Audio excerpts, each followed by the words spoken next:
Pertama kali saya belajar merokok itu diajarin sama papa saya ini. Pertama kali saya minum juga dengan beliau. Dan pertama kali saya nonton film yang tidak benar gitu ya, itu juga dengan beliau. Masa kecil yang sebenarnya cukup rumit ya, dan Bapak Tony pun tidak mengenal bapak kandungnya. Di kepercayaan tersebut seorang laki-laki boleh beristri lebih dari satu. Jadi ibu saya itu adalah istri kedua dari ayah kandung saya. Ternyata Bapak Tony dihadapkan dengan satu tantangan lagi dalam hidup, di mana di masa pandemi Bapak Tony harus kehilangan istri dan anak kedua ya, di dalam kandungan. Ya. Bercampur antara marah kepada Tuhan, rasa bersalah, apakah ini saya yang salah, kemudian merasa tersesat karena biar bagaimanapun Ibu Marisa itu bukan hanya seorang istri tapi partner pelayanan. Saya kehilangan 3/4 hidup saya seperti diambil gitu ya. Kenapa ini harus terjadi justru ketika kami sudah mengambil keputusan untuk melayani Tuhan sepenuh waktu gitu. Bukankah Tuhan harusnya bela? Bukankah Tuhan harusnya tolong? Apa sih ini Tuhan gitu? Kenapa sih semuanya ini gitu? Ya sahabat solusi, hari ini kita akan mendengarkan sebuah kesaksian bagaimana Tuhan mengubahkan hidup seseorang. Dan saya percaya kesaksian ini juga bisa mengubahkan hidup setiap kita. So please welcome Bapak Tony Ronaldo. Shalom Pak. Shalom. Welcome to Solusi. Thank you. Thank you. Sudah menyediakan waktu untuk bersaksi di tempat ini, untuk cerita tentang kebaikan Tuhan. Kita akan kembali cukup jauh ke masa kecil Bapak. Nah sebenarnya Bapak ini lahir dalam keluarga yang kondisinya cukup rumit. Boleh diceritakan nggak sih kondisinya seperti apa keluarga tempat Bapak lahir hari itu? Oke, jadi saya ini dilahirkan di keluarga yang bukan percaya kepada Tuhan. Dan di kepercayaan tersebut seorang laki-laki boleh beristri lebih dari satu. Jadi ibu saya itu adalah istri kedua dari ayah kandung saya. Dan beda umur mereka cukup jauh. Jadi mereka terpaut 20 tahun. Wow. Ibu saya lebih muda. Dan beliau melahirkan saya ketika beliau usianya kurang lebih 16-17 tahun. Jadi masih teen mom gitu. Wow. Dan waktu saya masih baby, masih kurang lebih umur 1,5 tahun, ada seorang pria lain nih masuk in the picture gitu ya. Dia adalah seorang preman dan dia lihat satu kali tempat ibu saya bekerja dan dia jatuh cinta kepada ibu saya. Ini pria lain nih. Yeah. Lalu dia cari informasi dan ternyata dia baru tahu kalau ibu ini sudah menikah dan sudah punya anak. Yeah. Tapi itu tidak mengurungkan niatnya dia. Singkat cerita supaya tidak terlalu panjang, dia datangi ayah kandung saya dengan senjata tajam, mengancam, ceraikan istrimu, saya mau ambil dia dan anaknya sekalian. Jadi saat itu saya dan ibu saya dibawalah pergi oleh orang yang nantinya saya kenal sebagai papa saya. Oke. Dan kami dibawa ke kota lain, ke Jakarta begitu ya. Dan diganti namanya, dikasih identitas baru. Nah, yang uniknya adalah orang ini walaupun bukan yang sungguh-sungguh, dia berasal dari suku yang beragama Kristen. Yeah. Jadi dari umur 2 tahun kurang lebih, saya sudah dibesarkan dalam keluarga yang percaya kepada Kristen, Tuhan, setidaknya begitu ya. Jadi kalau orang tanya bagaimana Pak Tony ini bisa kenal Tuhan Yesus, saya selalu jawab dengan kata-kata, I'm kidnapped into Christianity. Saya diculik ke dalam kekristenan. Jadi kira-kira seperti itu. Nah papa sini yang saya kenal sebagai papa saya. Karena kisah ini saya baru tahu nanti ketika saya sudah dewasa. Remaja, ya. Jadi dia seorang preman, debt collector. Jadi melihat dia dan teman-temannya mabuk, main judi. Itu adalah sesuatu yang seperti kehidupan saya sehari-hari. Ya, saya bahkan masih ingat waktu saya SD itu cara saya untuk tak dapat uang jajan tambahan ada dengan menjual botol-botol minuman dia dengan teman-temannya itu. Karena hampir setiap hari mereka minum dan mabuk. Jadi of course ada domestic abuse di sana, of course ada penyiksaan gitu. Dan uniknya saya tidak punya adik juga dari pernikahan itu. Jadi saya hidup sebagai anak tunggal. Kira-kira seperti itulah gambaran masa kecil saya. Masa kecil yang sebenarnya cukup rumit ya, dan Bapak Tony pun tidak mengenal bapak kandungnya dari kecil. Pada waktu itu ya. Dari kecil tidak ya. Oke. Nah, itu kan lingkungan yang cukup parah ya, di mana Bapak Tony berkata bahwa ayah angkatnya inilah ya mabuk-mabukan, melakukan kekerasan di rumah dan mungkin hal-hal buruk lainnya. Bagaimana itu membentuk kehidupan Bapak Tony? Apakah ada pengaruhnya terhadap masa remaja mungkin saat itu? Ya, very much so. Jadi Satu yang perlu saya sebutkan lagi waktu saya sudah dewasa sebenarnya. Saya dapat tugas dari sekolah untuk menanyakan asal nama saya. Waktu itu saya belum kenal bahwa dia bukan ayah saya. Yeah. Jadi saya tahunya dia ayah saya dan saya tanya dia. Ternyata dia tuh kasih nama yang sekarang saya pakai Tony Ronaldo. Yang sebenarnya juga dia bukan nama lahir saya sebenarnya. Tony Ronaldo itu bukan nama lahir saya. Yeah. Itu saya tanya kepada beliau. Dia bilang itu nama seorang mafia di sebuah film. Oke. Ya, kita tahu nama adalah sebuah doa gitu ya. Jadi sepertinya dia arahkan saya untuk I don't know gitu. Mengikuti jejaknya mungkin. Dan itu gaya parentingnya dia. Waktu saya SMP saya ingat, mohon maaf kalau saya cerita di sini ya. Saya ingat pertama kali saya belajar merokok itu diajarin sama papa saya ini. Pertama kali saya minum alkohol juga dengan beliau. Dan pertama kali saya nonton film yang tidak benar gitu ya, itu juga dengan beliau. Gitu. Jadi that is his parenting style.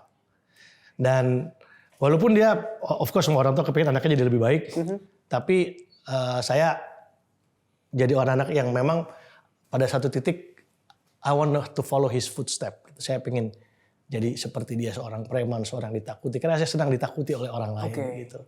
Jadi waktu SD saya masih dipaksa ke gereja sama beliau, walaupun beliau gak pernah ke gereja. Tapi waktu SMP akhirnya saya diam-diam sudah mulai gak pernah ke gereja lagi gitu lah kira-kira. Dan mulailah menghidupi kehidupan yang tidak berkenan di hadapan Tuhan selama masa remaja saya. Gitu kira-kira. Nah hari itu bagaimana Bapak Tony ini memandang sosok ayah ya di dalam dunia dengan memiliki ayah yang seperti itu? Iya, saya bisa secara terus terang mengatakan saya nggak pernah bisa paham tentang seorang ayah yang sebenarnya harusnya seperti apa gitu. Dan that was my struggle ketika pertama kali nanti akhirnya saya menjadi seorang pengikut Kristus yang sungguh-sungguh to really embrace and understand that God is my father itu it's a very difficult thing for me to understand gitu. Nah, yeah. Dan akhirnya ternyata hidup Bapak Tony ini ditangkap oleh Tuhan di sebuah KKR. Yes. Ya. Yeah. Hari itu apa yang membuat Pak Tony ini pengen rasanya datang ke KKR ini, sedangkan ke gereja aja aku kabur nih. Gitu. Jadi ini menarik, ada background story-nya dulu. Oke, iya itu. Jadi background story-nya sebenarnya pakai kata diculik lagi. Jadi begini, waktu saya mau hampir lulus SMA, saya dulu sekolah negeri dan ada pelajaran agama Kristen. Menjelang lulus kurang lebih 6 bulan, saya dipanggil, dapat surat kalau nggak salah, dapat surat. Kalau nilai agama saya itu 0. Karena saya nggak pernah datang pelajaran agama. Dan pada waktu itu, seberapapun bagusnya nilai kita di sekolah, kalau nilai agamanya 0 nggak bisa lulus. Yeah. So I don't have any choice. Saya datang ke guru agama kami dan saya minta grace gitu, minta anugerah. Belas kasihan Pak, gimana nih caranya? Nah kebetulan bukan cuma saya yang kayak begitu. Ada beberapa teman yang lain. Dan guru agama ini bilang gini, saya itu mau adakan retreat khusus buat kalian yang nggak punya nilai. Jadi kalau kamu mau nilai, ikutlah retreat. Dan itu pertama kalinya saya ikut semacam kegiatan rohani begitu ya. Dan di dalam momen itu saya diperkenalkan dengan teman-teman yang Kristen yang baik. Yang tadinya saya nggak pernah punya gitu. Dan ada satu momen penting di situ juga bahwa satu kali, karena ini retreat kecil cuma pakai gitar akustik gitu ya. Ada satu teman saya yang tahu saya bisa main gitar. Dia panitia gitu. Lalu dia samperin saya dan bilang, bro bisa nggak lu main gitar di sesi selanjutnya karena yang main gitar sakit. Saya bilang, aduh mohon maaf saya ini terakhir ke gereja waktu SD. Jadi saya nggak tahu lagu apa-apa. Oh nggak apa-apa. Lu masih ingat lagu sekolah minggu? Masih. Apa? Ya mungkin King Kong badannya besar. Setinggi-tingginya langit masih bisa. Oke, gue ikutin lu aja. Nah ini belum bertobat nih. Mainlah saya di retreat dan for the first time in my life saya merasa hidup saya berguna. Dan I like that feeling gitu. Merasa bermakna, merasa berguna. Selama ini kayaknya gue gak ada gunanya buat orang lain gitu. Yeah. Jadi setelah peristiwa itu, jadi saya deketin tuh teman-teman yang pelayanan ini. Mau dong kalau ada acara-acara kayak gini, saya diajak gitu. Jadi setelah selesai retreat belum bertobat. Hanya untuk nilai kan. Tapi berapa lama kemudian, kurang lebih 1 bulan, kami jadi pengejar KKR gitu. Di mana ada KKR, Ton ikut nih ada event. Oh ya boleh, saya cuman pengen deket sama mereka ini, kayak pengen tahu apa yang ada dalam hidup mereka ini gitu. Nah, satu kali adalah KKR yang akhirnya saya datangi ini, Itu juga saya agak sedikit dibohongi karena mereka bilang ini konser musik gitu. Saya kan nggak tahu apa-apa dulu dan itu was the first time dan saya lihat gereja yang ada musik modernnya. Karena setahu saya gereja yang lama memakai musik yang tidak terlalu modern begitu. Dan di situ saya miss, wah boleh ternyata bisa ya nyanyi lagu Yesus pakai musik kayak begini nih, keren juga gitu. Yang saya nggak sadar setelah musiknya selesai ada pendeta yang maju dan berkhotbah, lalu dia tantang siapa yang mau terima Tuhan Yesus, nggak tahu kenapa ada satu kekuatan yang tarik saya untuk maju ke depan. Wow. Dan di situ saya doakan. Saya pertama kali ngerasain dalam hidup saya di mana saya tuh kayak ada satu kasih Tuhan gitu ya. Saya nangis, saya mohon maaf ya, saya guling-guling di situ dan waktu saya selesai semua itu saya sadar ternyata kebaktiannya itu selesai nungguin saya. Udah terakhir Udah itu terakhir ya? tuh. Udah terakhir. Dan akhirnya karena saya nggak tahu apa yang terjadi pada diri saya pulang. Gue kenapa nih ya?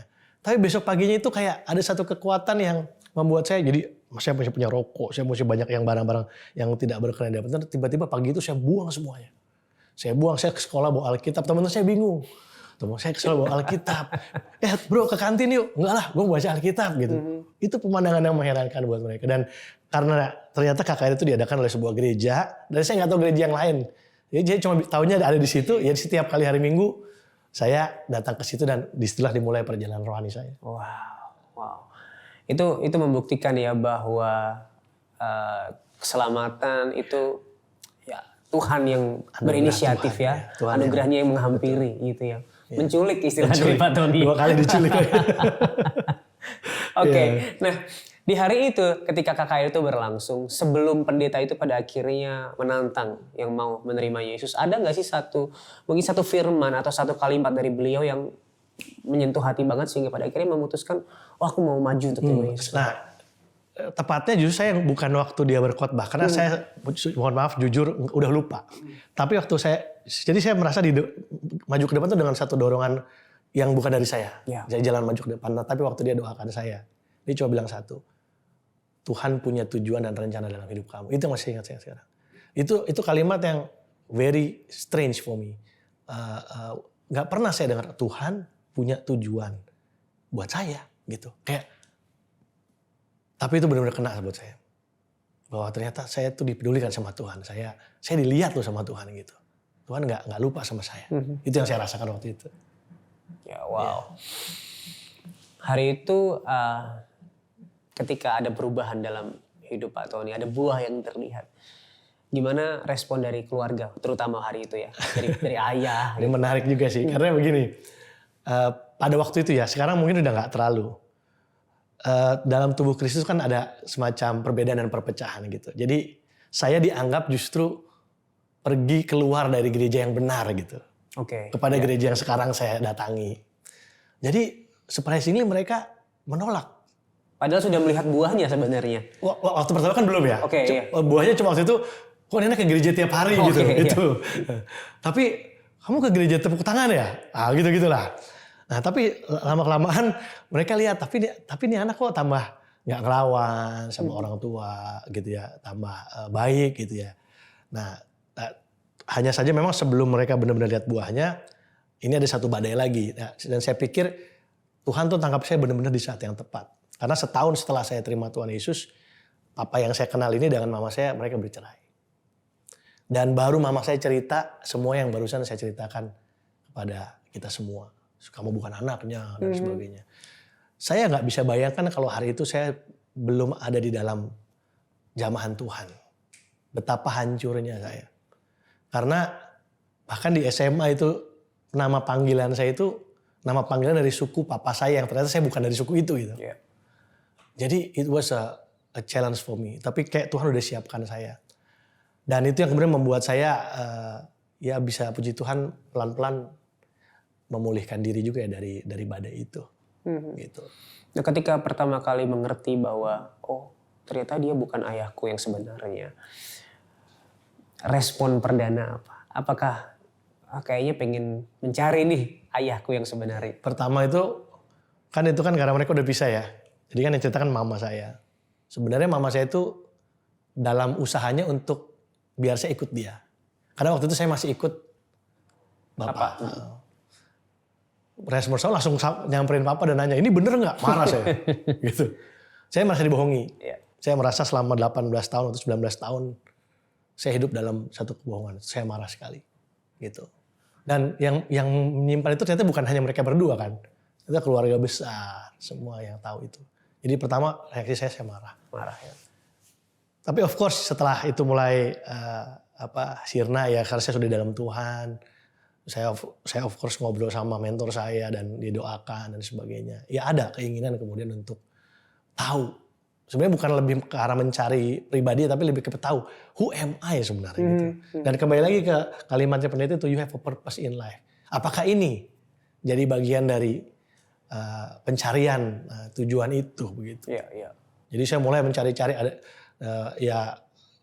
singkat cerita beberapa tahun kemudian memang ketemu sih, sempat ketemu dengan orang tua ayah biologi saya gitu. Tapi nggak lama kemudian dia meninggal gitu. Iya. Puji Tuhannya saya sempat memberitakan Injil kepada beliau. Tapi saya nggak tahu responnya karena waktu itu beliau sudah dalam posisi yang hanya bisa melihat tapi tidak bisa merespon gitu. Seperti itu. Ya kita percaya bahwa ya setelah di dalam Tuhan kita punya lensa yang berbeda dalam menghadapi ya segala hal termasuk kabar yang mungkin menyakitkan hati. Sangat menyakitkan sebenarnya. Nah, boleh ceritain sedikit gak sih Bapak Tony bagaimana proses yang dilewati sehingga pada akhirnya bisa berdamai dengan situasi tersebut dan mungkin bisa mengampuni baik Bapak biologis maupun Bapak angkatnya? Yang pertama itu memang Tuhan tantang saya untuk terus merawat papi saya yang membesarkan saya. Karena memang setelah perpisahan itu, satu yang saya tadi lupa sebutkan, papa saya yang membesarkan saya juga usianya 20 tahun lebih tua dari mama saya. Jadi juga waktu itu sudah usia. Dan Tuhan tantang saya untuk tetap mengasihi dia, untuk tetap merawat dia. Dan itu bukan perjalanan yang gampang. Saya harus belajar mengampuni berulang kali.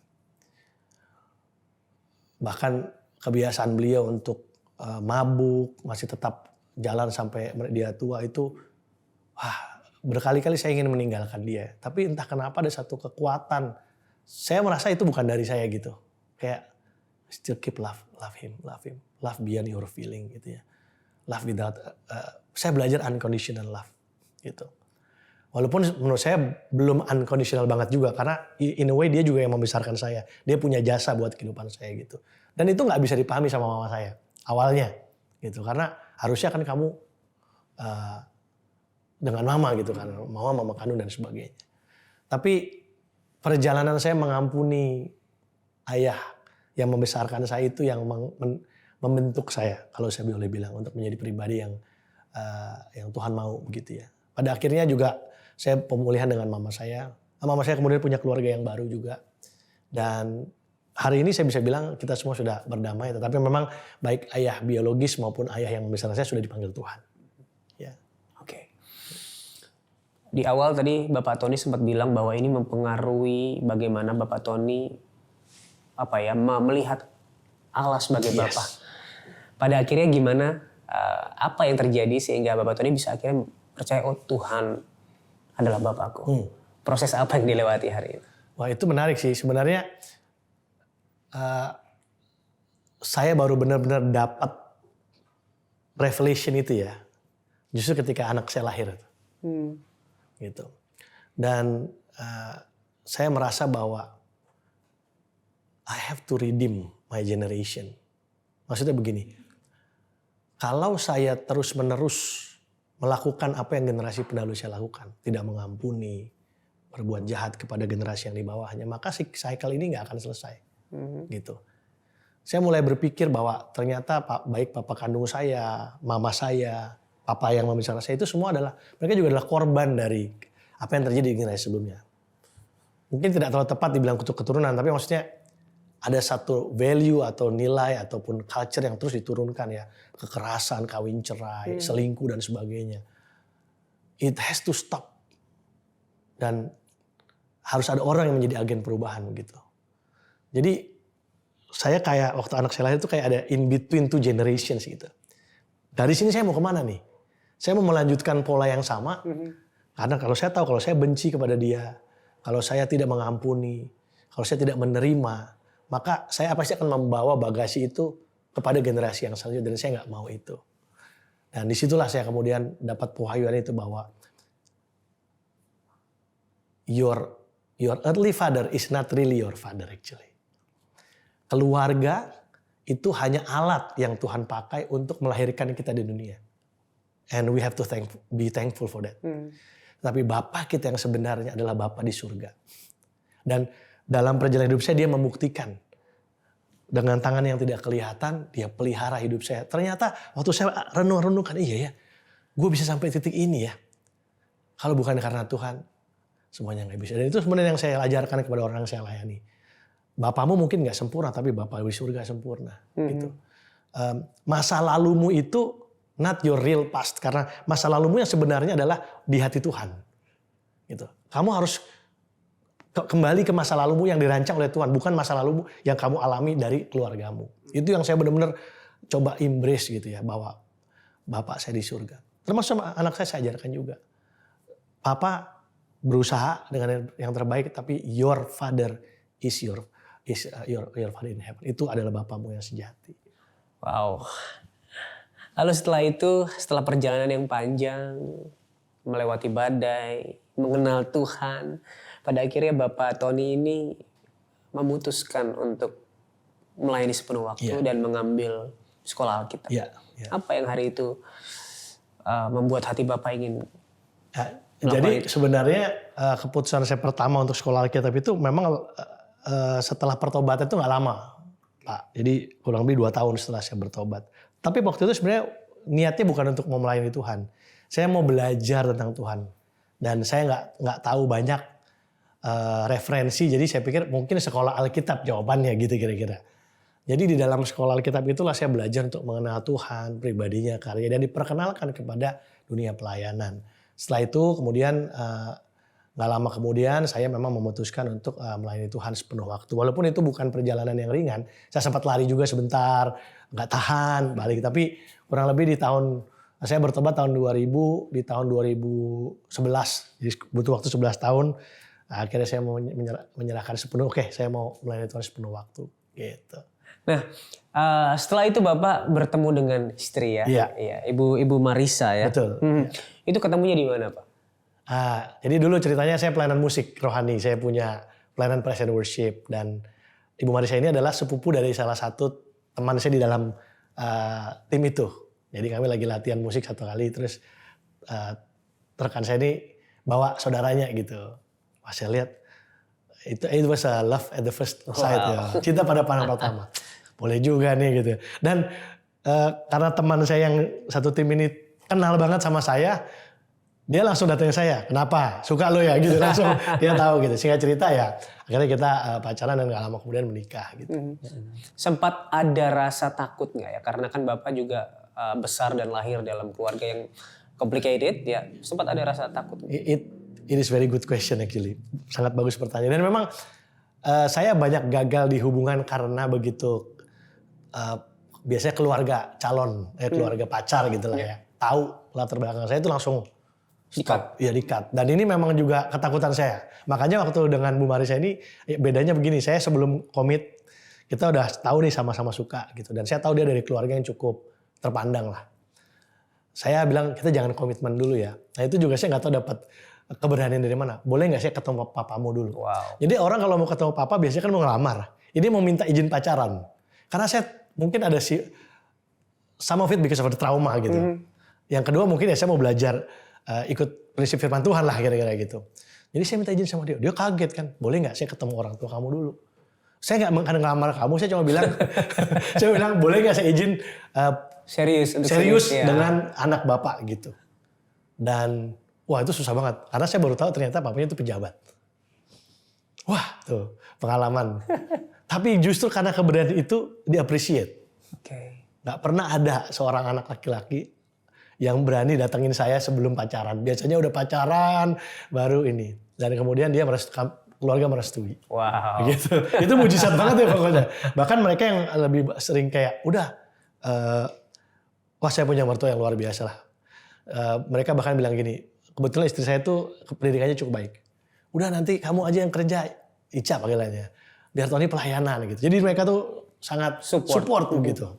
dengan hubungan kami. Tapi akhirnya di tengah-tengah pelayanan dan keluarga yang sudah bisa menemukan ritmenya, adaptasinya, dinamikanya, ternyata Bapak Tony dihadapkan dengan satu tantangan lagi dalam hidup, di mana di masa pandemi Bapak Tony harus kehilangan istri dan anak kedua ya di dalam kandungan. Iya. Ya. Boleh cerita sedikit? Ya tentang itu mungkin kalau bisa saya bilang dari semua badai kehidupan yang saya pernah lewati, saya pikir I've been through all. Saya pikir kayaknya nggak akan ada yang lebih berat dari apa yang dari alami sejak lahir dan sebagainya. Tapi hari itu it was different.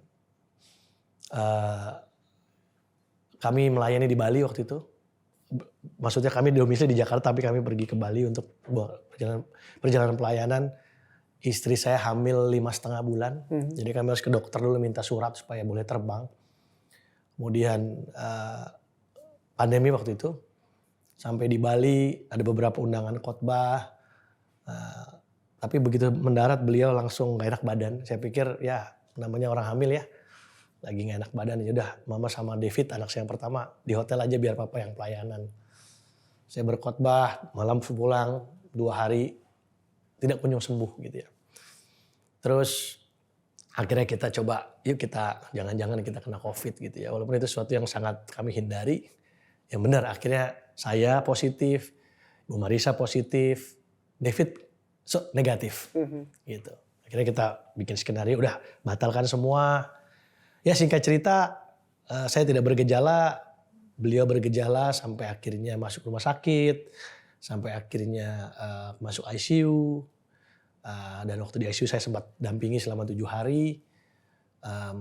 Masuk ventilator akhirnya karena sudah tidak kuat. Dan bayinya coba dikeluarkan tapi juga tidak selamat. Dan akhirnya ibu juga menyusul. Tanggal 9 Juli 2021 di Denpasar. Ya. Hari itu apa yang paling menghancurkan hati Bapak? Wah, saya kalau masih ingat hari itu, it's unimaginable, tidak terbayangkan ya. Saya nggak pernah punya mengalami emosi yang seperti itu ya. Bercampur antara marah kepada Tuhan, rasa bersalah, apakah ini saya yang salah, kemudian merasa tersesat karena biar bagaimanapun Ibu Marisa itu bukan hanya seorang istri tapi partner pelayanan, tempat curhat, kita semua kerja bareng. Jadi saya kehilangan, kalau orang bilang ya separuh, mungkin kalau saya mungkin 3/4 hidup saya seperti diambil gitu ya. It was devastating, sangat menyedihkan sekali buat saya waktu itu. Bapak Tony tadi sempat bilang bahwa ada rasa marah ke Tuhan. Nah, hari itu bagaimana Bapak melihat pribadi Tuhan ketika kejadian itu terjadi? Ya awalnya saya masih gak terima. Karena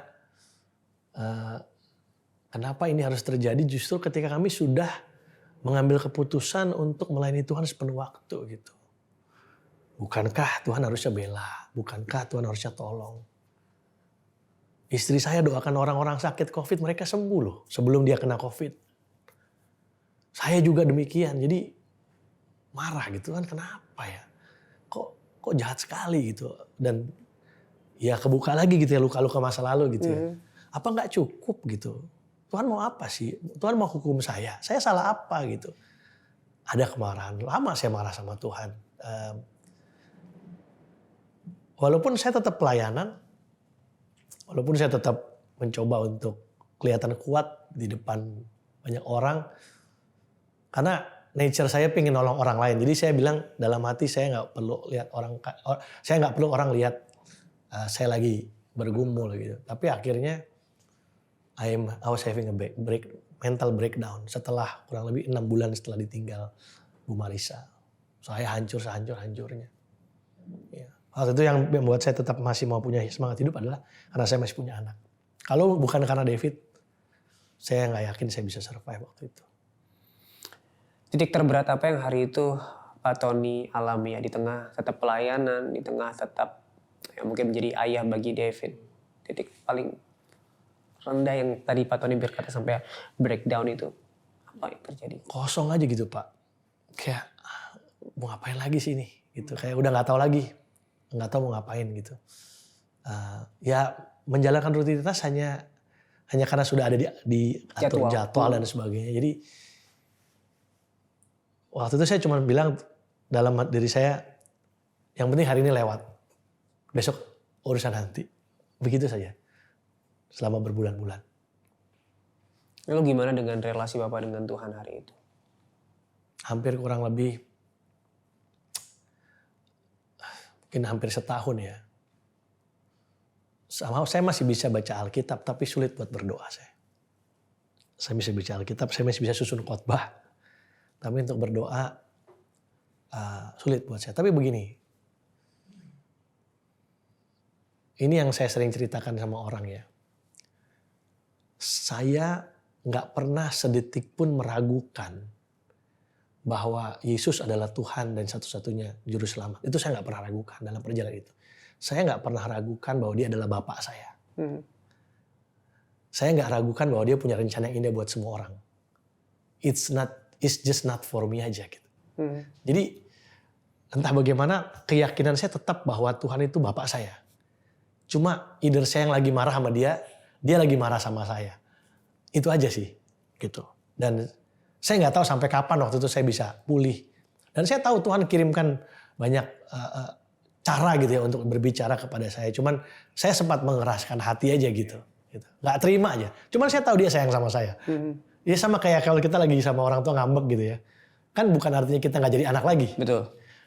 Tapi namanya relationship pasti ada jauh, ada dekat, ada hangat. Itu aja yang saya coba yang saya rasakan dengan Tuhan gitu. Gitu. Saya nggak pernah sedetik pun minta punya keinginan untuk mundur dari Tuhan, untuk meninggalkan iman, enggak. Hanya saya cuma meragukan what's your plan sih sebenarnya gitu. Karena kalau ingat di awal pertama saya bertobat karena perkataan itu kan, Tuhan punya rencana dalam hidup kamu. Jadi itu yang saya coba, apa sih ini Tuhan gitu? Kenapa sih semuanya ini gitu? Itu aja sih pertanyaan itu. Gitu. Sekarang gimana lihatnya Pak? Dengan hidup Bapak yang sekarang melihat kejadian saat itu, rencana apa yang sudah bisa Bapak lihat melalui kejadian tersebut? Nah pada waktu itu ada beberapa hal yang menolong saya. Yang pertama saya punya support system. Ibu saya dengan segera meninggalkan semua kewajiban yang lain, dia pindah untuk tinggal bersama saya. Itu sebuah statement yang buat saya, wah luar biasa. Dia juga gak muda lagi soalnya. Karena dia tahu saya butuh dia. Yang pertama. Yang kedua teman-teman seiman. Puji Tuhan saya punya banyak teman yang mengizinkan saya untuk berproses gitu loh. Untung saya tidak dikelilingi dengan orang-orang yang ayo dong kamu jangan lama-lama harus bangkit gitu ya. Puji Tuhan saya dikelilingi dengan teman-teman yang mengizinkan saya untuk berproses. Ya. Tapi yang ketiga ada beberapa teman yang mengusulkan saya untuk meminta bantuan profesional. Konselor, psikolog, psikiater. Awalnya saya sangat tidak open dengan itu. Karena saya termasuk hamba Tuhan yang tidak percaya dengan hal itu sebelumnya. Saya pikir, saya kan anak hamba Tuhan. Saya sering nasihatin orang. Ya saya nasihatin diri saya sendiri lah. Saya pikir begitu. Tapi akhirnya saya cobain aja dulu dicoba. Akhirnya saya terbuka. Saya mulai terbuka dengan bantuan profesional. Saya datang ke psikolog. Saya bahkan pernah datang ke psikiater. Saya datang ke konselor. Dan puji Tuhan ternyata itu jalannya Tuhan. Untuk memulihkan saya. Ketika saya bercerita, saya didengarkan. Gitu. Saya tidak dihakimi. Saya diizinkan untuk berproses. Satu kalimat yang sering kali diucapkan oleh para konselor saya itu adalah it's okay to be not okay gitu ya. Bahwa Tuhan mengizinkan kita berproses. Saya belajar. Dan sampai akhirnya saya memutuskan untuk sekolah, Pak. Saya ngambil sekolah konseling. Yeah. Dan disitulah saya mempelajari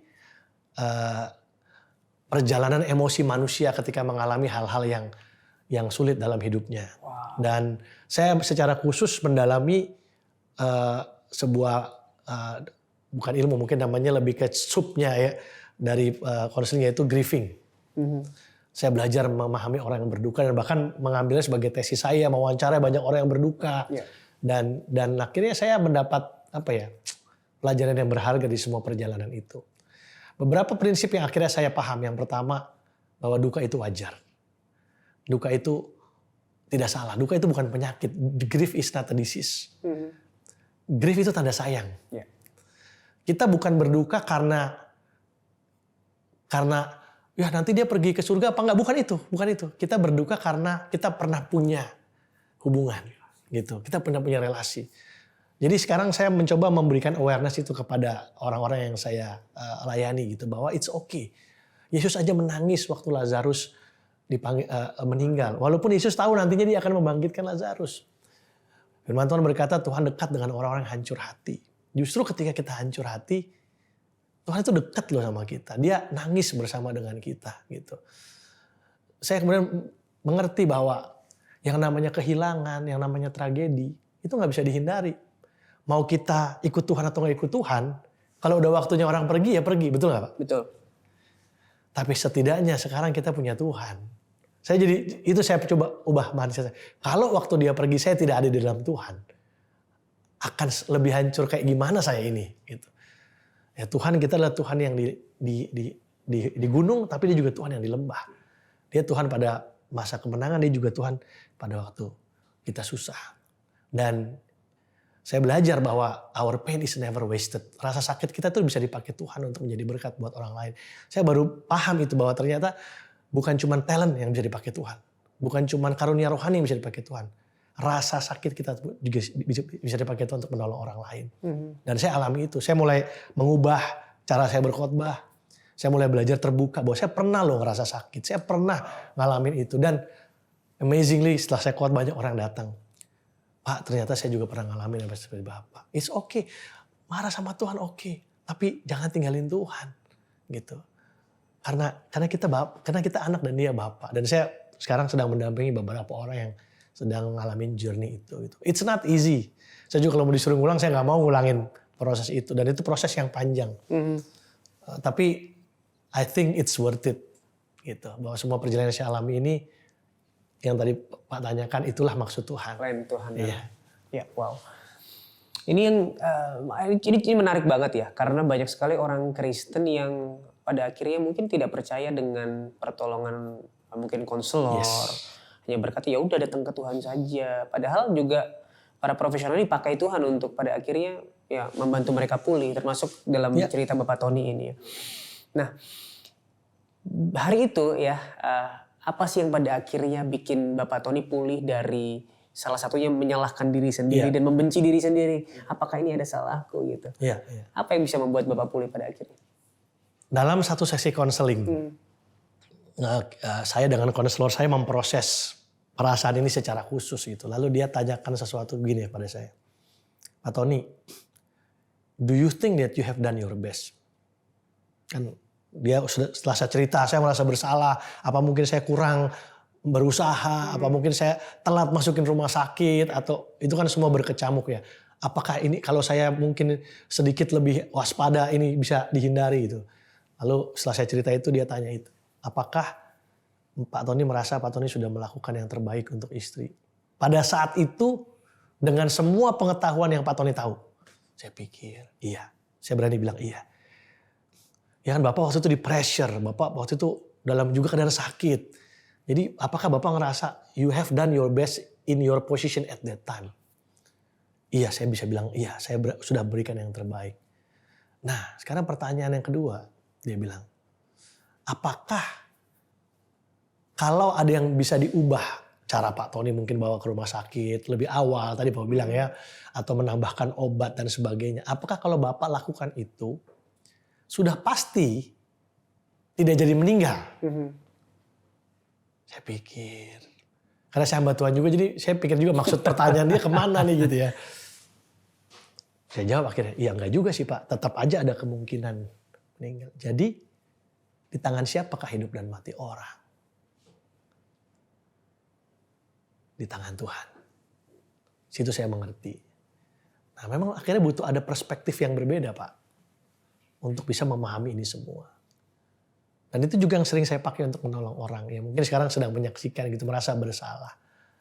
Saya mau bilang bahwa kita pasti sudah melakukan yang terbaik untuk orang yang kita cintai. Pada saat itu.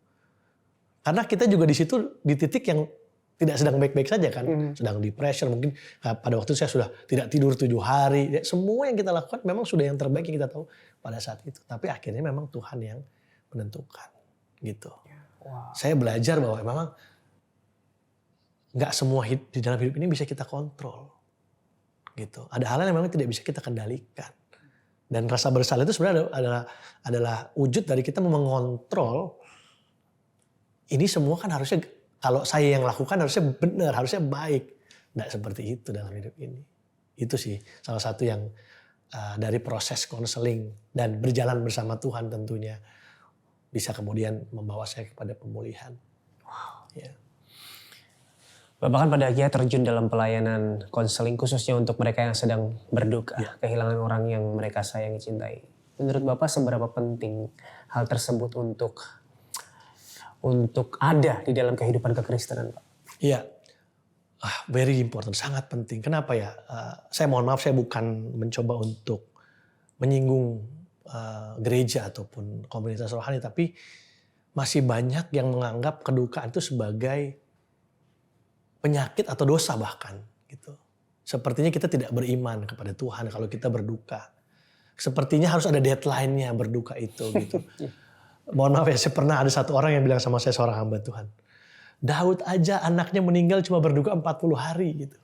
Ngapain lama-lama? Ada yang sempat bilang sama gitu sama. Saya nggak bisa jawab waktu itu. Ada yang benar, saya yang salah gitu. Karena buat saya, mohon maaf, butuh 3 tahun untuk bisa pelan-pelan pulih. Nah ini yang saya mau coba edukasi gitu, bahwa duka itu bukan penyakit. Ini seringkali ilustrasi ini yang saya bawa. Kalau kita sakit cancer, terminal illness, ini perumpamaan ya. Kalau kita sakit cancer, maka normalnya kita akan cari pengobatan, betul nggak? Iya.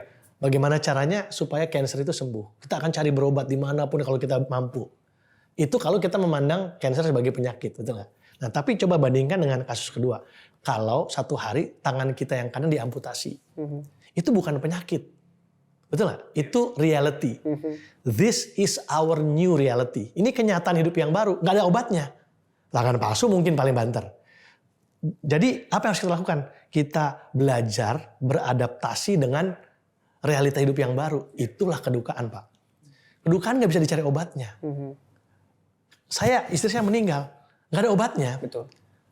Luka itu akan tetap saya bawa, tetapi saya harus mencari cara untuk hidup dengan realitas saya yang baru. Kalau ibaratnya kedukaan itu seperti batu 5 kg saya taruh di ransel saya. Waktu istri saya meninggal, itu rasanya berat. Semakin berjalannya waktu, bukan batunya berkurang bebannya, tapi sayanya lebih terbiasa menanggungnya. Itu yang saya mau coba kasih awareness itu kepada orang yang berduka maupun orang yang mendampingi orang yang berduka, termasuk pelayanan-pelayanan gitu. Bahwa tidak ada timeline-nya orang berduka itu. Wow. Yang penting jangan sampai mengganggu fungsi kehidupannya dia. Itu kita bantu. Bagaimana dia tetap bisa menjalani hari-harinya. Semua orang pernah berduka, Pak. Bukan cuma kehilangan orang yang dikasihi. Kehilangan barang yang dikasihi. Kehilangan pekerjaan, itu juga berduka. Nah kalau kita tidak mengelolanya dengan baik, maka kedepannya dia bisa menjadi sesuatu yang semacam bom waktu yang bisa menghancurkan hidup kita di kemudian hari. Maka justru harus diproses. Itu yang saya pelajari. Oke. Menarik banget Bapak berkata bahwa duka itu bukan untuk diakhiri saat itu juga, tapi untuk dikelola dengan baik. Nah, sedikit tips ya mungkin dari Bapak, bagaimana sih sebenarnya mengelola duka itu dengan baik? Ya, saya sampai hari ini punya yang namanya hari berduka. Jadi saya tetapkan beberapa momen dalam 1 tahun itu untuk memang mengenang istri saya, terutama di hari kematiannya misalnya. Jadi itu cara saya merilis perasaan yang masih ada, tetapi tidak di sembarang tempat dan sembarang waktu yang akan mengganggu hidup saya yang lain, begitu. Itu satu cara yang bisa dilakukan. Lalu saya juga biasanya menasihatkan dan melakukan journaling. Jadi menulis isi perasaan kita, itu bentuk rilis ya, merilis untuk menyampaikan perasaan kita ke dalam sebuah kertas. Biasanya saya lakukan itu untuk momen-momen spesial kayak Natal, kemudian ulang tahun anak lulus, itu pasti akan datang lagi Pak, gitu ya. Awal-awal kita berduka nih Pak, lihat keluarga lengkap di mall jalan bahagia aja kita sedih loh. Ya, saya udah gak punya istri, gitu ya. Tapi semakin kesini, semakin kalau itu muncul, rasa itu muncul, saya harus cari rilis, gitu. Jadi penting sekali untuk tidak menahan perasaan berduka. bentuknya macam-macam. Bisa datang, makanya tadi kadang konselor itu bukan hanya untuk kasih nasihat aja, dia hanya mendengarkan saja, mendengarkan dengan penuh perhatian gitu ya. Lalu ada satu yang sekarang saya sedang coba lakukan adalah apa impian almarhum yang belum tercapai. Bisa nggak saya berkontribusi dengan meneruskan legasi tersebut. Dan ini sekarang ada satu pelayanan yang saya sedang jalankan untuk meneruskan legasi apa yang beliau sudah mulai. Itu sih. Jadi itu di sisi kehidupan sehari-hari. Tentu saja di sisi rohani belajar. Kalau saya belajar teologi penderitaan gitu ya, belajar. Di dalam Alkitab itu sebenarnya kemuliaan sama penderitaan nggak pernah bisa dipisahkan. Yeah. Anak Tuhan tuh selalu ada cross, ada glory. Ya, nggak ada anak Tuhan yang baik yang akan hanya ngalamin glory tapi tidak cross, atau hanya cross saja tapi tidak glory. Nah, kita belajar bahwa semua pendahulu kita, bahkan Tuhan Yesus pun ngalamin penderitaan. Kita jadi paham bahwa ini adalah bagian dari kehidupan gitu. Ya, jadi saya pikir kedukaan jika dikelola dengan baik malah akan bisa mendatangkan berkat bahkan gitu. Wow. Jadi sebenarnya ya, apakah duka itu ada akhirnya Pak? Ada ujungnya? Tentu jawabannya selain nanti ya ketika Tuhan datang kedua kali. Tapi dalam kehidupan ini apakah ada ujungnya? Iya. Kalau menurut saya, ada ungkapan yang mengatakan, you don't move on from grief, you move forward with it. Jadi kehilangan atau perasaan kehilangan itu akan selalu jadi bagian dari kehidupan manusia. Hanya intensitasnya saja yang lama-lama mulai tidak terasa. Gitu. Saya baru menjalaninya kurang lebih 5 tahun. Jadi mungkin saya juga belum bisa menjawab apakah ada akhirnya atau kalau ditanya sekarang, belum berakhir sepenuhnya, tetapi sudah tidak dalam tahap mengganggu kehidupan saya begitu kira-kira. Oke. Melewati itu semua Pak, apa yang Bapak lihat berubah dari hidup Bapak Tony ini? Yang pertama saya jadi gampang nangis. Dulu saya orang yang keras, sekarang saya gampang tersentuh ngelihat orang yang terluka gitu, ngelihat orang yang menderita gitu. Saya menyadari bahwa dulu walaupun saya sudah melayani Tuhan, tapi saya baru bisa merasakan belas kasihan Tuhan itu justru belakangan gitu ya. Itu yang berubah sih. Kemudian saya jadi lebih senang one on one ministry daripada pelayanan mimbar. Honestly speaking, saya lebih senang journey dengan orang yang sedang diproses ya, dengan ngalamin struggle. Itu buat saya lebih karena saya juga ditolong oleh orang lain ya. Jadi saya senang kalau lihat orang bisa kemudian bergerak maju dalam hidupnya. Itu saya suka gitu. Anak-anak muda gitu ya. Dan sekarang ya bersyukur Tuhan mulai kasih sarana untuk punya pelayanan-pelayanan seperti itu ya. Oke Pak, thank you buat sharingnya hari ini. Saya pribadi sangat diberkati dengan kesaksian Bapak, apa yang Bapak bagikan. Terakhir sebelum kita selesai Pak, boleh nggak sih kasih pesan penguatan buat sahabat solusi yang hari ini mungkin sedang berduka ya, sedang mengalami hal yang buruk dalam hidupnya, tentu nggak siap, tapi mereka bingung bagaimana harus melewati itu semua. Ini yang pertama yang saya mau sampaikan kepada sahabat solusi, yang selalu seperti yang sampaikan kepada semua yang sedang berduka, take time. Take time to grieve, take time to be sad. It's okay. Tuhan gak marah, Tuhan terima gitu kesedihan kita. Kesedihan adalah bagian dari kehidupan. Itu yang pertama yang saya sampaikan. Just take time. Yang kedua, it's okay to be not okay. Kita tuh gak harus selalu okay kok, gitu ya. Dalam perjalanan kehidupan kita memang pasti ada momen dimana kita merasa tidak terlalu oke. Gak apa-apa. Dan yang ketiga mungkin, jujur sama Tuhan. Jujur aja. Daud jujur sama Tuhan, Mazmur 22. Allahku, Allahku, kenapa engkau meninggalkan aku? Banyak tokoh-tokoh di Alkitab yang jujur sama Tuhan. Tuhan itu gak kaget dan Tuhan terima kejujuran kita. Dan yang keempat, buka diri untuk bantuan orang lain. Kita tidak didesain untuk menjalani hidup ini sendirian. Apalagi sebagai orang percaya. Kadang-kadang kita butuh bantuan orang lain. Ya, dan yang terakhir, ya mungkin yang saya bilang bahwa kehilangan tuh gak bisa dihindari. Cuma masalah waktu. Either kita yang ditinggal atau kita yang meninggalkan. Jadi memang harus punya ruangan dalam hati kita. Bersiap-siap untuk kehilangan, sehingga kita kehilangan itu datang, kita tidak terlalu down-nya. Jadi kira-kira itu yang bisa sampaikan kepada sahabat solusi. Ya, terima kasih banyak Pak Batoni buat Sama-sama, kesaksian. Sekali lagi terima kasih banyak. Thank you buat Tuhan terus kesempatannya. pakai untuk untuk mendampingi orang-orang yang sedang berduka, orang-orang yang sedang kehilangan. Untuk pada akhirnya membuat mereka menyadari bahwa dalam kehilangan pun itu bisa Tuhan pakai untuk menyatakan kemuliaannya. Thank you. Thank you so much. Terima Bapak. kasih. Buat sahabat solusi yang hari ini sedang berduka karena kehilangan, karena hal-hal yang buruk, penderitaan yang terjadi dalam hidupmu, ingat bahwa kamu tidak diciptakan untuk melewatinya sendirian. Mintalah bantuan kepada orang lain. Dan jika kamu bingung kemana harus meminta pertolongan, kamu bisa menghubungi nomor yang ada di bawah ini. Ini adalah layanan doa Cahaya Bagi Negeri. Kami siap untuk mendengarkan ceritamu, menemanimu dalam perjalanan dan mendukung kamu di dalam doa. Jangan ragu untuk menghubungi kami. Ingat, jangan lewati ini sendirian. Tuhan Yesus sangat mengasihimu dan apapun permasalahanmu di dalam Tuhan pasti ada solusi.